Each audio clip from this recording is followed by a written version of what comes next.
What's going on, guys? Welcome back to another live stream here on Mets Centrals. We have some breaking news as the New York Mets will be bringing back Jesse Winker. But on top of that, the biggest information, which led me to doing a live stream versus a video for this, is the fact that it is looking like the New York Mets will not be bringing back Pete Alonso, as Andy Martino just tweeted a little bit after the Winker signing.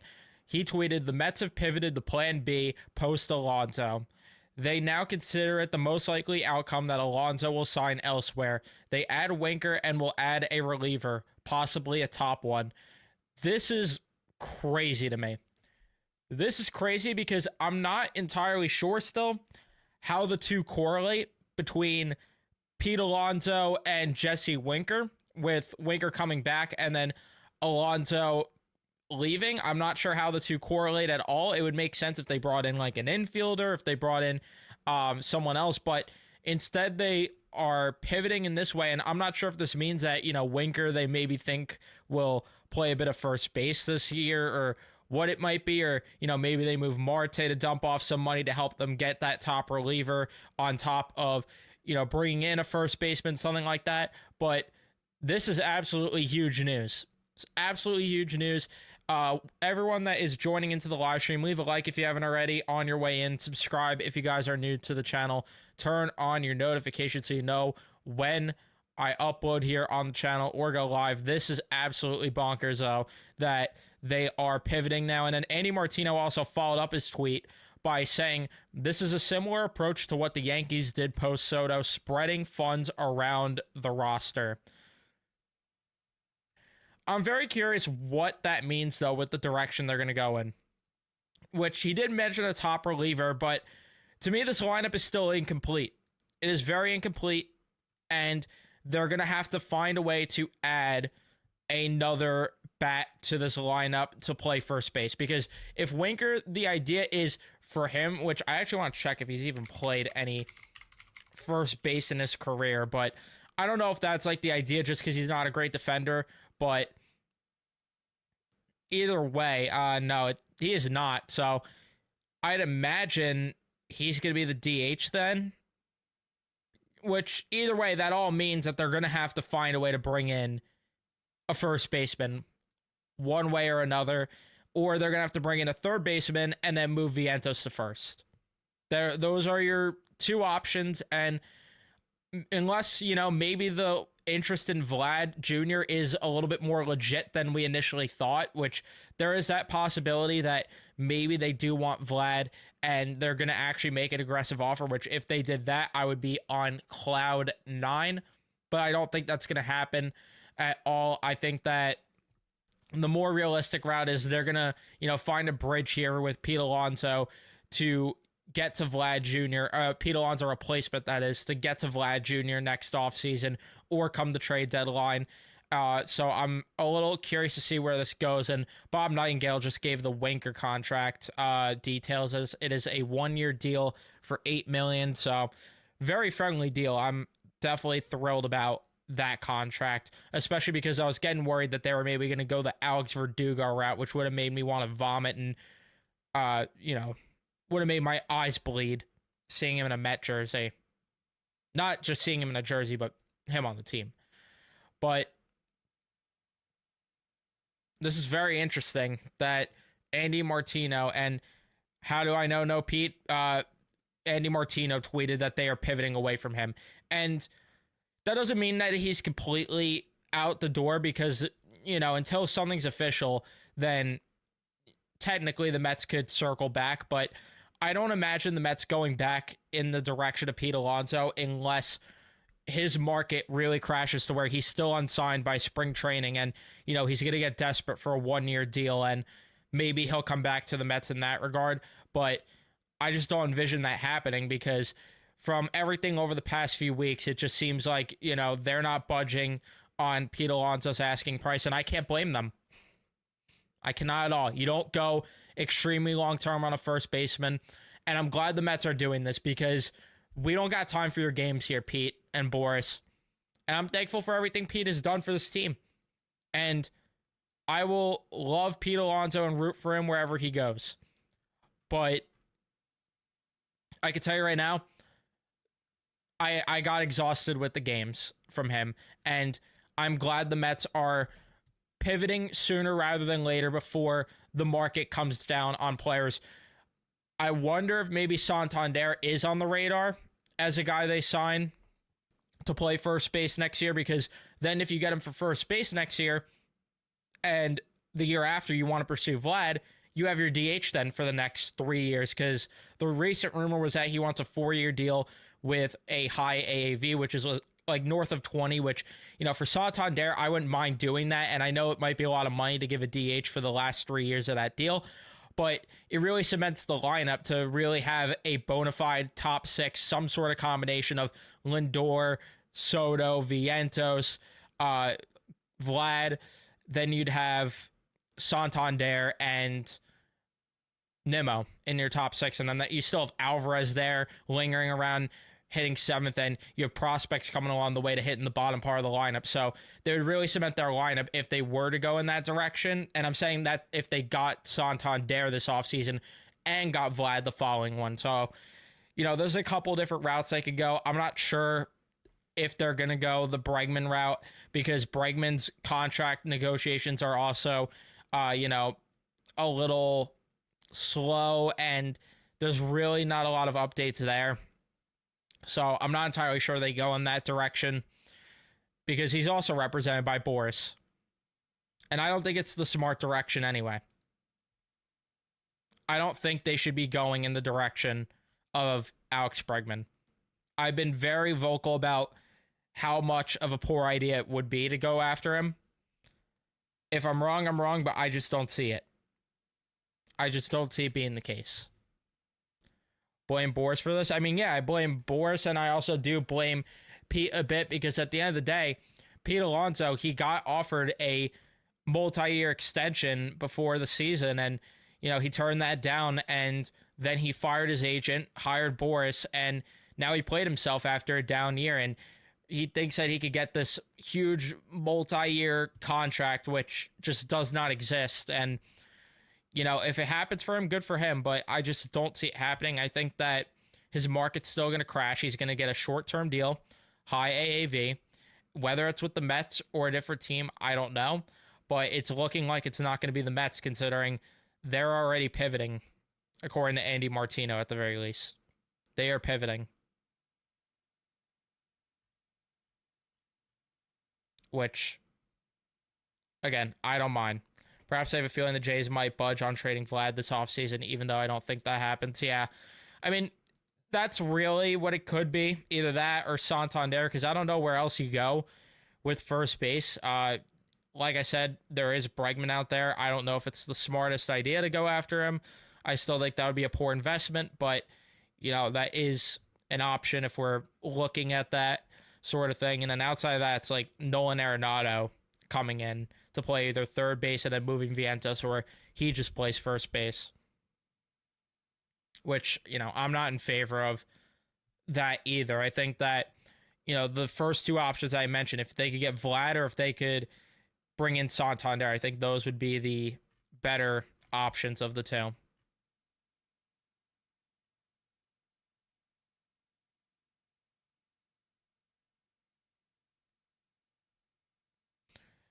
But with the Winker thing, seeing comments about Winker going, it's just an idea. I don't think Winker's going to actually play first base. It's out there as a possibility that, you know, just because he's not great defensively and now the Mets have a need at first base, I think everyone's kind of connecting the dots that maybe Winker gets reps at first base, which is possible, but I don't think he's going to be the primary first baseman come opening day. I'd be very surprised if they went in that direction, because at the end of the day, even as the DH, you have to remember they didn't want to utilize him every day because of the fact that he's not that great against left-handed pitching, and they wanted to, you know, have him really only face righty. So I'd have a hard time envisioning Winker being the first baseman come opening day. They'd have to do a platoon situation, which at that point, it's like you're platooning first base and your DH spot. That's not exactly a recipe for winning there, but in terms of Winker, just because I want to talk about him a little bit since, you know, that news dropped first with the extension. last year with the Mets, of course, in 44 games played. Regular season was not as great as he started to deal with injuries. He came here, did not play the best, and then he did have a little bit of a hot stretch, especially in August, where he was on fire, had that walk-off, of course. He had 3 home runs with the Mets, 13 RBIs, a 243 average, a 318 on base, which was the biggest thing. His on base plummeted heavily compared to what it was in Washington.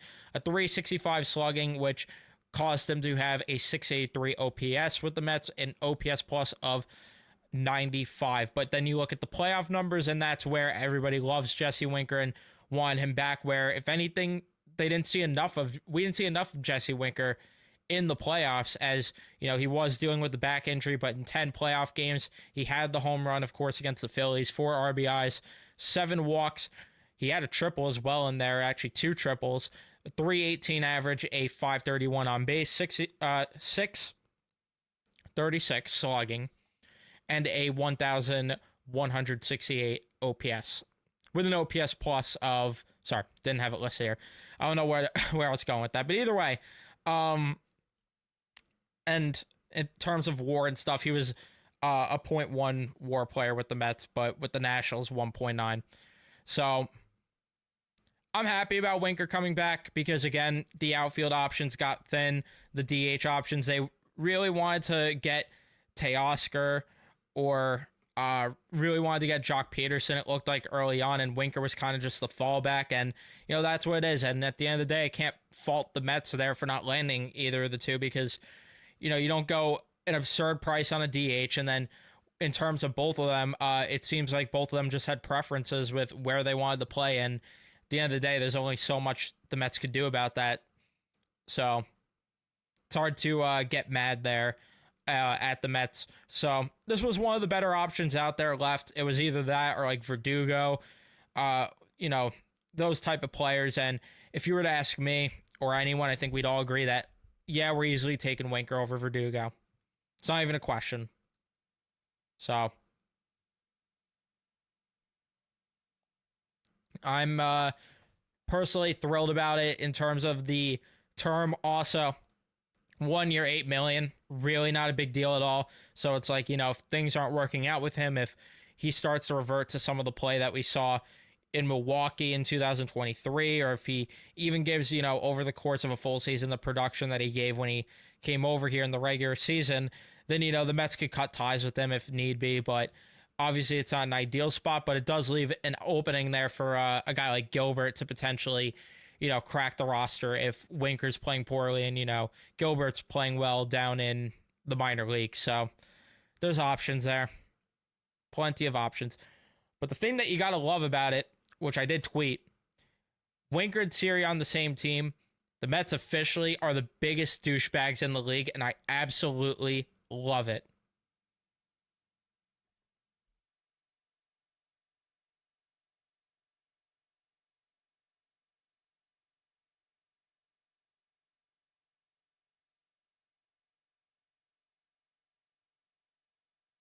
But yeah, both of them have that grit to them, have play with a bit of an edge to them, which I do love that this team has with the two of them. Love it. Pete's an emotional fan, want good soldier for him time here, but cannot see him aging well. Yeah, no, this is how I feel too, where, you know, I'm thankful for everything Pete has done for this team. And I do, of course, I'll like Pete Alonso, even though this drama has been ridiculous to me. But at the end of the day, that contract would not age well if they gave him a long-term deal. To where I can't fault the Mets for not going in that direction. More likely than not, like I said earlier, in case anyone missed it, Martino tweeted that the Mets have pivoted the plan B post Alonso. They now consider it the most likely outcome that Alonso will sign elsewhere. They add Winker and will add a reliever, possibly a top one. So, unless this is another like final scare to maybe get Pete Alonso to budge on a shorter term deal, that's really about it. Other than that, unless he's a free agent by spring training, I don't see him coming back.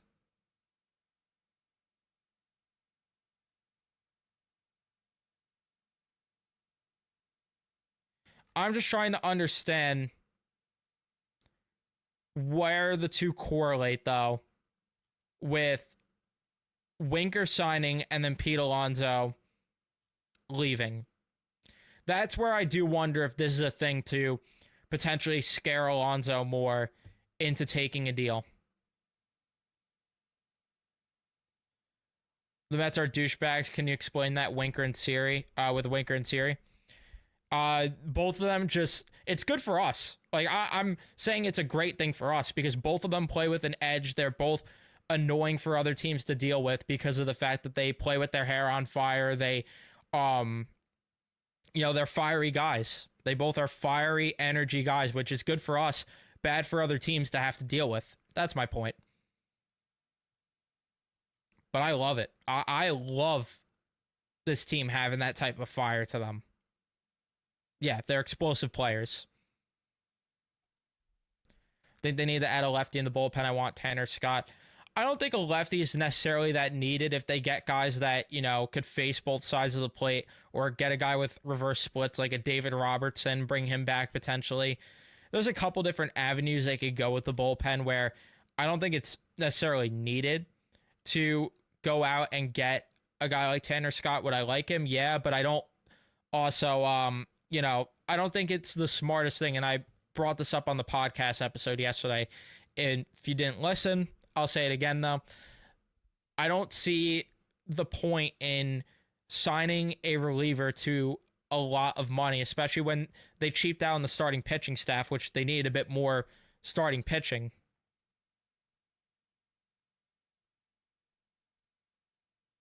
So why would they cheap out on the rotation and then, go heavy on the bullpen spending? And yeah, this is it. Like, if Pete wants to come back, this is his last chance. Can't wait for that one game this season where Winker and Siri hit back-to-back bombs. I don't know if they're going to hit back-to-back ever, just because I would think Winker's going to hit a little higher in the order than Siri, but I could be wrong.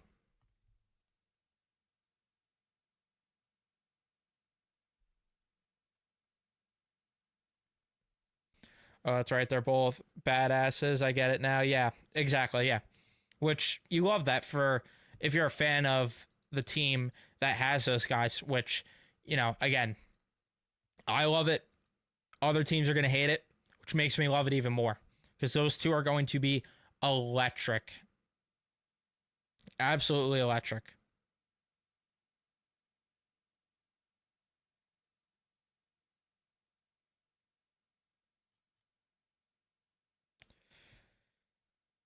I'm trying to see if there's any more details from this whole debacle with, Martino just dropped a article now. Pete Alonso remains a free agent, but the Mets are now pivoting to the expectation of a post-Alonso world. Let's read this one out quickly.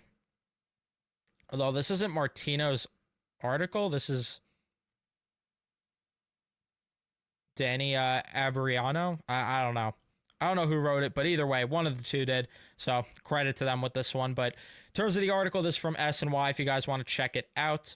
The Mets have agreed to terms with outfielder/DH hitter Jesse Winker. According to league sources, that deal, which is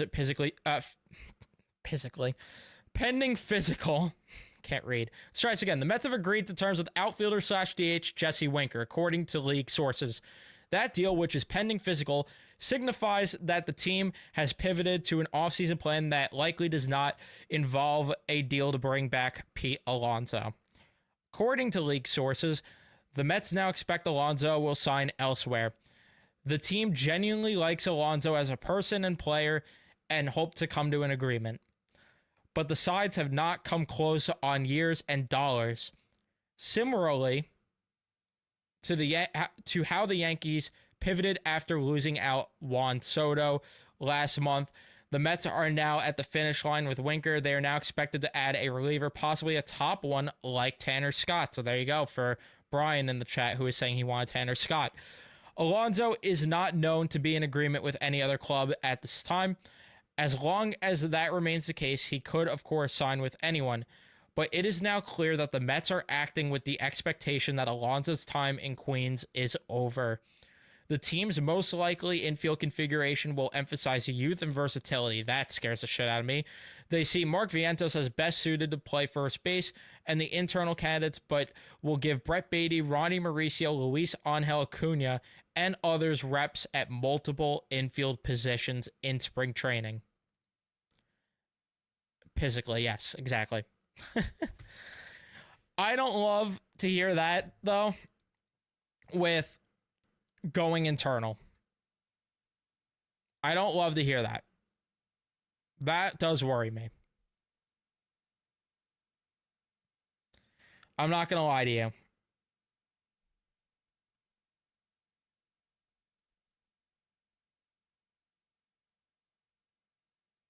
John Heyman tweet, let's see. With a gap in talks remaining, Mets are looking more seriously at other options, and a return for Pete Alonso seems much less likely now. So there you go. In terms of more updates. I don't like going internal, though. Truthfully. I'm fine with it if this means they're going to make a serious effort to get Vlad at the deadline or in the offseason, next offseason, that is, then I'm fine with it. But for today, it is really difficult to sell me and this fan base on not adding another bat or two and one that could play first base. I still think, this is just me, the best course is to try to get Santander, let him play first, and then next year get Vlad, and then Santander's your DH. That would be my favorable option and most realistic, because I don't think Vlad's happening this offseason. But if they do go internal, I mean, the zit for those kids like Brett Beatty, especially, like Brett Beatty's going to have to prove himself. But it does make me wonder how they configure this lineup then, because right now, I mean, I get that you could look at it as, well, they have a similar lineup now, just, Soto instead of Alonso, which is true. But, I really wonder how they configure it, because I guess it would be, I don't even know. Maybe you go Lindor, Soto, Vientos, Nimmo cleanup as the top four. I still think you got to get one more bat to hit towards the top of the lineup. And I like the idea of wanting to go internal to an extent, but I would rather just see them do that by moving McNeil and Marte to open up playing time versus forcing this hand. I think they need one more top of the order lineup, which is why I really would love Santander if possible. But I don't think it's going to happen. And I know the upside with some of those guys. The thing with Mauricio, though, it scares me that he might not be ready for the start of spring training. That definitely scares me.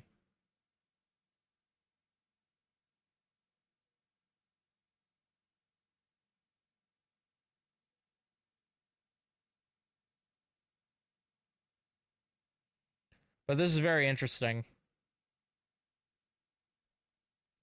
Does not look like Pete's gonna come back.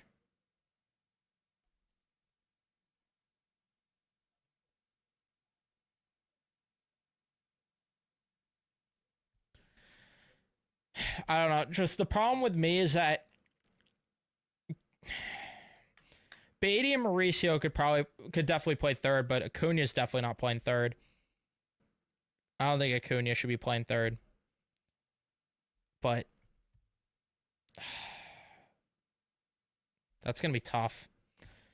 It's going to be very tough to envision this. I mean, I guess the top of the lineup is similar, again, to what it was last year. just Soto instead of Alonso, but I'd really just love one more bat there. I really would. But again, if this means that they're going to be all in on Vlad next offseason, I am the last guy complaining.